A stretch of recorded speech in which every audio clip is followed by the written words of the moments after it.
প্রিয় দর্শক দেখেন আমরা বন্যা ভাসে গেছি। দেখেন কি বৃষ্টি বৃষ্টি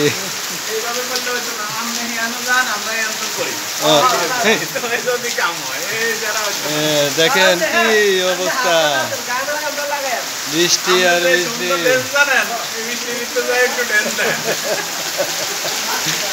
এখন এই বন্যা সম্পর্কে আপনাদেরকে কিছু বলবেন অত্র স্কুলের সিনিয়র শিক্ষক জনাব জুটন চন্দ্র রায়।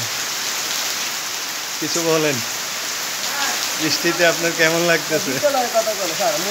যেই পর্যায়ে বৃষ্টি হইতেছে কোনো ছাত্রছাত্রী স্কুলে আসতে পারে নাই। আমরা স্যাররা আসলে অনেক কষ্ট করে স্কুলে আসছি, কিন্তু কোনো লাভ হয় নাই এসেও, কারণ কেউ আসতে পারে নাই। আমরা কি করব? এখন পরবর্তীতে যদি দ্বিতীয় শিফটের বাচ্চারা আসে তাহলে হয়তোবা আমরা ক্লাস নিতে পারবো না, কীভাবে আমরা ইয়ে করবো। আর যে অবস্থা, ওয়েদারের যে অবস্থা, মনে হয় না বৃষ্টি কমবে বা কেউ আসবে স্কুলে। সবার কাছে দোয়া চান বৃষ্টি যেন সবার কাছে দোয়া চাইতেছি, সবাই যেন আল্লাহর কাছে দোয়া করে যেন বৃষ্টিটা কমে যায়। পানি নামি যায়। ঘন্টা যদি এভাবে বৃষ্টি হয় তাহলে আমার মনে হয় পাকা রাস্তায়ও পানি উঠে যাবে, মাছও আরো উঠবে। বেশি সমস্যা হবে, তো সবাই মাছ পাবে আর কি।